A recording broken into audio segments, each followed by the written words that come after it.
Bonjour à tous, dans cette quatrième vidéo, nous allons voir comment changer une bobine dans l'AMS.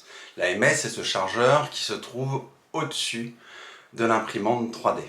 Il y a deux types de bobines qui nous intéressent. Dans cette première vidéo sur les bobines, nous allons voir une bobine qui vient du fabricant Bambu Lab. Dans une seconde vidéo, nous verrons comment changer une bobine d'un autre fabricant qui ne possède pas de puce intégrée et qui nous oblige à nous plonger un peu plus dans le logiciel Bambu Lab Studio. Allez, première étape, on change juste une bobine Bambu Lab. Vous êtes prêts? On y va.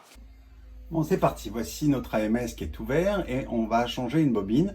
Je vous propose de changer cette bobine ici qui est un superbe matériau qui vient de chez Panchroma, qui est un PLA mat, et on va le remplacer par une bobine de PLA Silk qui vient de chez Bambu Lab.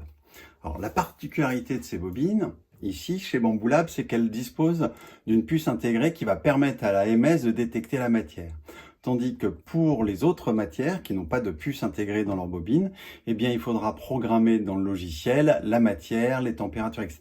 On viendra sur une autre vidéo détailler ce type d'opération. Il y a ici un petit bouton sur lequel on va légèrement appuyer sur l'arrière, pas beaucoup, pour pouvoir désengager le câble. Donc on tourne la bobine vers l'arrière. Une fois la bobine désengagée, vous pouvez la sortir et bloquer le filament. Alors pour bloquer le filament, petite astuce, on fait passer le filament dans les deux trous, ça bloque et ça empêche la bobine ensuite de se défaire complètement. On vient de retirer la bobine de chez Polymaker et donc maintenant nous venons de retirer la bobine de chez Polymaker, donc nous allons installer notre nouvelle bobine.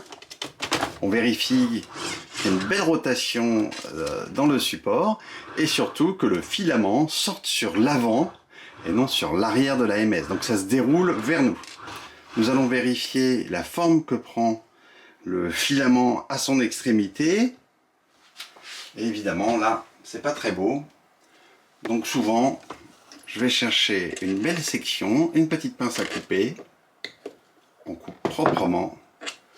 On a alors une belle finition sur le filament et on peut l'introduire en poussant toujours ce petit taquet gris sur l'avant de la bobine et nous avons un autocalibrage. On peut fermer alors l'AMS. On va voir maintenant ce que donne une bobine Bambu Lab sur l'écran de contrôle de la machine.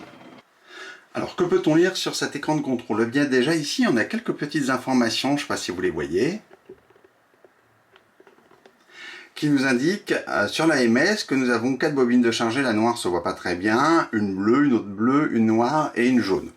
Bon, c'est pas terrible pour l'instant, mais on peut aller voir plus d'informations, et comme ce sont des bobines Bambu Lab avec une puce intégrée, on peut voir ici que le chargement, la quantité de matière est assez importante. Là, on est quasiment plein sur la deuxième bobine, on a 2. En A3, on va avoir une bobine qui est assez faiblement chargée. Il nous doit rester à peu près un quart de matière. Et que sur la bobine jaune, qui est la magnifique bobine jaune que vous avez ici, qui est du Silk, on a une bobine qui est bien chargée. On revient sur l'écran d'accueil. On a donc ici toutes les informations, les matières, la quantité, les couleurs. On a un petit taux d'humidité un petit peu chargé. On verra plus tard comment faire une opération de séchage. Mais c'est plutôt génial parce que ces informations seront reprises dans le logiciel à distance sur votre ordinateur.